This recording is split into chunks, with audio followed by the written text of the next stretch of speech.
मेरे साथियों, या आप लोगों को लगता होगा कि बार बार जाति का नाम लेकर क्यों बोला जाता है, जाति की क्या जरूरत है? कम से कम बैकवर्ड क्लास के लोगों को तो ये जानने की जरूरत है कि उनके साथ क्या हो रहा है।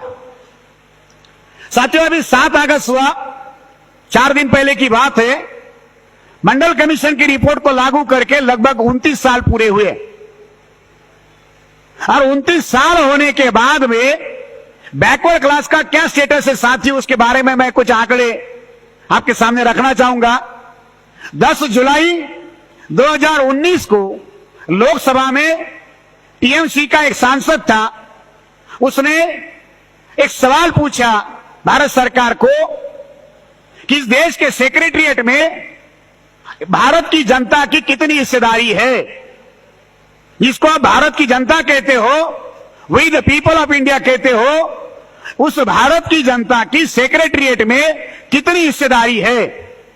तो आंकड़े साथियों मैं आपको जरा बता दूं, भारत के सेक्रेटेरिएट में 89 सेक्रेटरी है। जितनी भी मिनिस्ट्रियां है उसमें 89 सेक्रेटरी है। उस 89 सेक्रेटरीट में शेड्यूल कास्ट के हिस्से में एक, या जितने शेड्यूल कास्ट के लोग हैं वो सुने, 89 सेक्रेटरीट में शेड्यूल कास्ट का सेक्रेटरी एक, आदिवासियों के 3, और द ग्रेट ओबीसी जो अपने आप को बहुत बड़ा और 30 मार्क का जो अपने आप को मानते कि हम लोग सत्ता में, हमारे राज आ गया, जो घर में बैठकर कश्मीर में प्लॉट खरीदने का प्लान बना रहे, वो बैकवर्ड क्लास के लोगों के हिस्से में कितनी मिनिस्ट्रियां हैं? 89 सेक्रेटरीट में बैकवर्ड क्लास का ओबीसी का जो रिप्रेजेंटेशन है 0। 89 सेक्रेटरी है सेंट्रल गवर्नमेंट के मिनिस्ट्रियों में, अब 52% ओबीसी का रिप्रेजेंटेशन है 0। उसके बाद आता है सेक्रेटरी के नीचे एडिशनल सेक्रेटरी, 93 एडिशनल सेक्रेटरी है, शेड्यूल कास्ट के 6, आदिवासियों के 5, और इसमें भी ओबीसी की बहुत बड़ी हिस्सेदारी है। इस बार भी वो पीछे नहीं हटे, इस बार भी 0 है। फिर एडिशनल सेक्रेटरी के नीचे आता है ज्वाइंट सेक्रेटरी, 275 ज्वाइंट सेक्रेटरी की पोस्ट है टोटल। इसमें शेड्यूल कास्ट के हिस्से में 13, आदिवासियों के हिस्से में 9, और बैकवर्ड क्लास के हिस्से में 19। टोटल मिला के 457 secretary, additional secretary and joint secretary की पोस्ट है। शेड्यूल कास्ट 20, आदिवासी 17 और ओबीसी 19। तो 457 में एससी एसटी ओबीसी की हिस्सेदारी 56। तो 56 इंच के सीना रखने वाले लोगों के हिस्से में कितना आया? 56।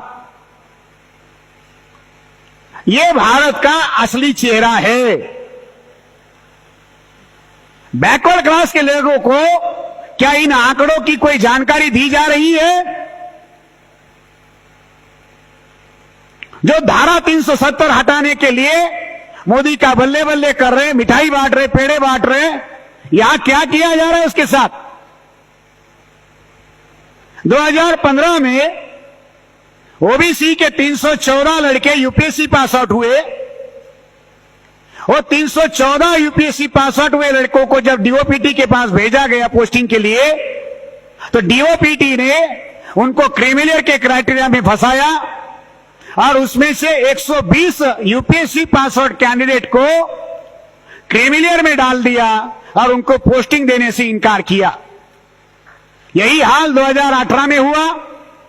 17-18 का यूपीएससी का निकाल उठाकर देखो, 36 स्टूडेंट्स को डीओपीटी ने क्रीमिलियर के क्राइटेरिया में लगाया, 6 बैकवर्ड क्लास के स्टूडेंट जनरल मेरिट में आए, इस वजह से बच गए। 30 लड़कों को पोस्टिंग देने से इनकार किया गया। मात्र 5 सालों में इसी मोदी सरकार ने 150 यूपीएससी पास आउट ओबीसी के कैंडिडेट को पोस्टिंग देने से इनकार कर दिया। तीसरा आंकड़ा साथियों उससे भी ज्यादा चौंकाने वाला है। मोदी सरकार की कैबिनेट के पास में पहली बार जस्टिस रोहिणी कमीशन की रिपोर्ट रखे गए। अरे रिपोर्ट भी यही आंकड़े बताते हैं, सेंट्रल की जो ओबीसी की लिस्ट है, उस लिस्ट में से लगभग 1997 कास्ट जो है वो नौकरियों में 2.6% है। 1997 कास्ट नौकरियों में कितना है? 2.5%। उसमें से 994 जातियां 994 कास्ट ऐसी है जिन जातियों को आज तक सेंट्रल गवर्नमेंट की एक भी नौकरी नहीं मिली। तो क्या बैकवर्ड क्लास के लोगों को जो आश्वासन दिया गया था आजादी के समय में कि उनको शासन और प्रशासन में हिस्सेदारी मिलेगी, उनके साथ न्याय किया जाएगा, कहां है बैकवर्ड क्लास? अरे जो लोग आपको गिनने के लिए राजी नहीं है, हक अधिकार कहां से देंगे? क्यों जरूरत होती है कास्ट बेस्ड सेंसस की? हर बार सुप्रीम कोर्ट में बैकवर्ड क्लास के रिजर्वेशन को चैलेंज किया जाता है। संख्या नहीं है, किस आधार पर देंगे? मराठा रिजर्वेशन को चैलेंज किया गया, आंकड़ों के आधार पर यह किया गया। और साथियों, सवाल केवल ओबीसी की सेंसस का नहीं है। जो आंकड़े 2011 के सेंसस के पब्लिश हुए हैं, उसमें शेड्यूल कास्ट का जो पॉपुलेशन है वो 16.6% है और आदिवासियों का जो पॉपुलेशन है वो 8.6% है। अगर ये टोटल किया जाए तो लगभग 25.2% है। अब आप कहोगे कि इसका कास्ट बेस्ड सेंसस का एससी एसटी के क्या संबंध है? एससी एसटी के लिए भी ये इतना ही जरूरी है जितना बैकवर्ड क्लासेस के लिए है, क्योंकि एससी एसटी को संख्या के आधार पर एडिक्वेट रिप्रेजेंटेशन देने का आश्वासन दिया गया है। जब भारत आजाद हुआ तो 12% रिजर्वेशन था। 1971 के बाद इसको 15% किया गया और साथियों 71 से लेकर 2021 तक लगभग हम ये कह सकते कि 50 साल का समय हुआ। ये 15% के आंकड़ों की कोई समीक्षा नहीं की गई। आज अगर शेड्यूल कास्ट का पॉपुलेशन 2011 की सेंसस में 16.6% है तो शेड्यूल कास्ट का नौकरियों में रिप्रेजेंटेशन जो है 15% से बढ़ाकर 16.6% करना चाहिए। 1.6% उसको बढ़ाना चाहिए। अब आप कहोगे कि 1-1.5% से क्या फर्क पड़ता है? सेंट्रल गवर्नमेंट की 50 लाख नौकरियां है।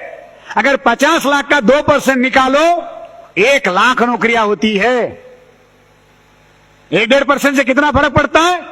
1 लाख नौकरियां शेड्यूल कास्ट की सेंट्रल गवर्नमेंट की बढ़ जाएगी। आदिवासियों की 8.6% सेंसस हुई। आदिवासियों को 7.5% दिया जा रहा है। अगर आदिवासियों की हिस्सेदारी बढ़ाई जाए तो आदिवासियों की 50,000 सीटें बढ़ सकती है। नौकरियों की लगभग 1.5 लाख सीटें, 1.5 लाख नौकरियां एससी एसटी की बढ़ जाएगी। मगर एससी एसटी को इसके बारे में बताया नहीं जा रहा। तो ये सेंसस का मामला साथियों केवल शेड्यूल कास्ट, केवल ट्राइब या केवल बैकवर्ड क्लास के साथ जुड़ा हुआ नहीं है। ये भारत की सारी जो शोषित जातियां हैं उन जातियों के हक अधिकार से जुड़ा हुआ है। बजट के लिए जरूरी आंकड़े, डेवलपमेंट के लिए आंकड़े चाहिए, प्लानिंग के लिए आंकड़े चाहिए। सरकार आंकड़े देने के लिए हजारों करोड़ खर्चा करती मगर आंकड़े दे नहीं रही। अब जब आपके आंकड़े ही सरकार के पास नहीं है या वो आंकड़े गिनना नहीं चाहती तो फिर बैकवर्ड क्लास के साथ आजादी के नाम पर या 70 साल के बाद में क्या होगा?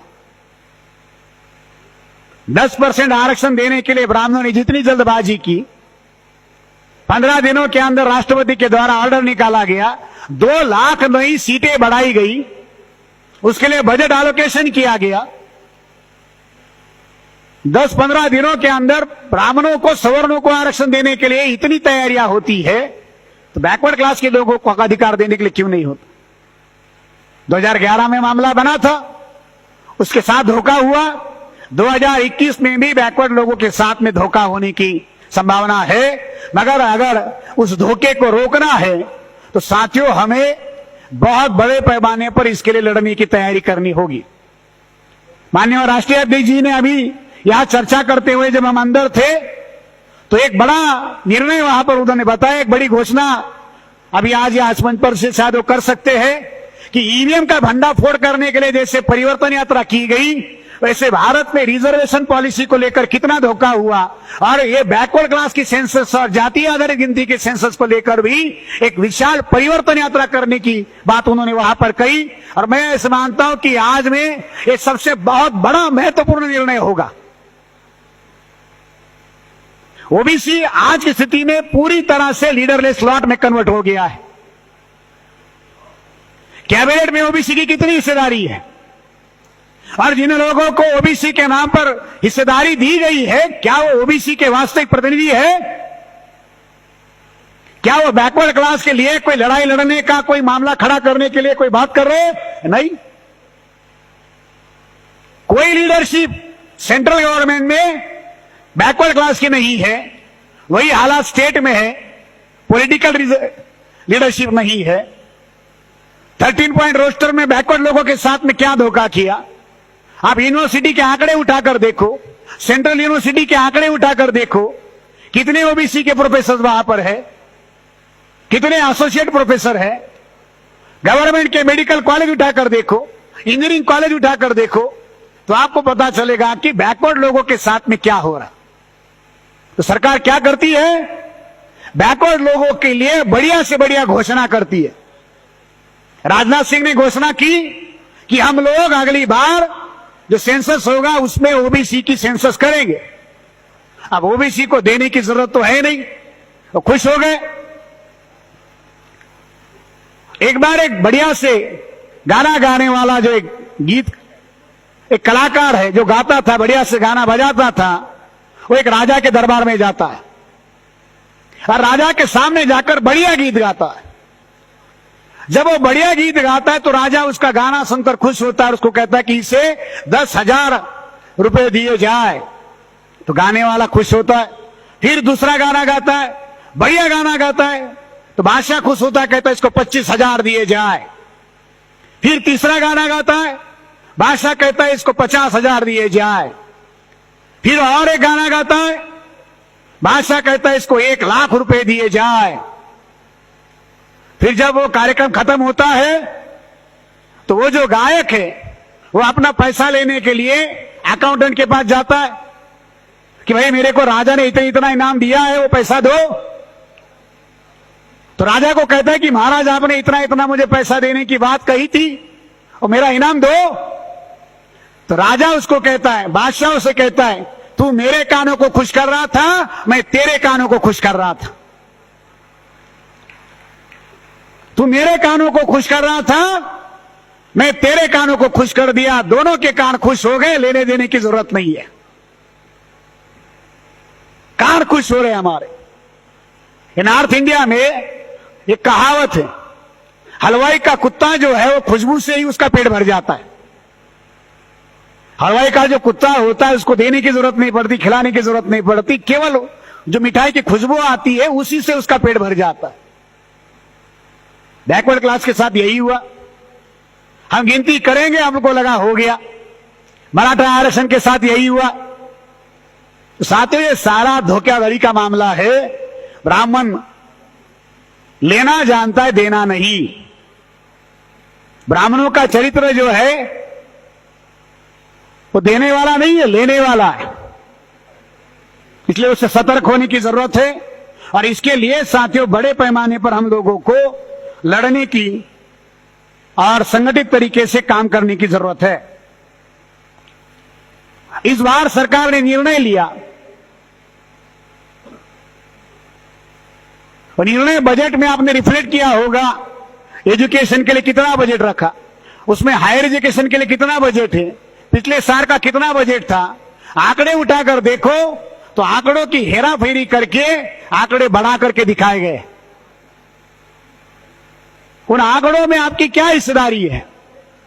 जो बजट घोषित किया गया बैकवर्ड क्लास के नाम पर, शेड्यूल कास्ट के नाम पर, ट्राइब के नाम पर, खर्चा कितना हुआ? सरकार जो खर्चे के आंकड़े हैं वो छुपा रही है।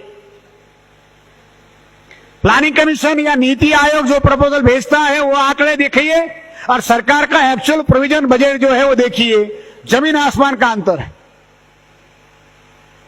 बैकवर्ड क्लास के साथ, शेड्यूल कास्ट के साथ, आदिवासियों के साथ धोखा हो रहा है, माइनॉरिटी के साथ धोखा हो रहा है। तो साथ इस धोखे से बाहर निकलना होगा और इसके लिए लड़ाई लड़ने की जरूरत है। इसलिए एक बहुत बड़ी लड़ाई इस बैकवर्ड क्लास की और जाति आधारित सेंसस के मुद्दे पर लड़ने की जरूरत है। जाति को गिनना होगा। जब तक जाति नहीं गिनी जाएगी तब तक भारत का असली चेहरा सामने नहीं आएगा। जाति की गिनती कितनी जरूरी है, उसका क्या इंपैक्ट होता है, ये हमसे ज्यादा ब्राह्मण जानता है। इसलिए ब्राह्मण हमेशा जाति की गिनती छुपाता रहा। इसलिए साथ ही उसको एक्सपोज करने के लिए बड़े पैमाने पर काम करने की जरूरत है। समाज की महत्वपूर्ण घटनाओं की जानकारी के लिए MN टीवी को सब्सक्राइब करें और साथ ही साथ बेल आइकन को दबाएं ताकि आपको हर महत्वपूर्ण जानकारी मिलती रहे।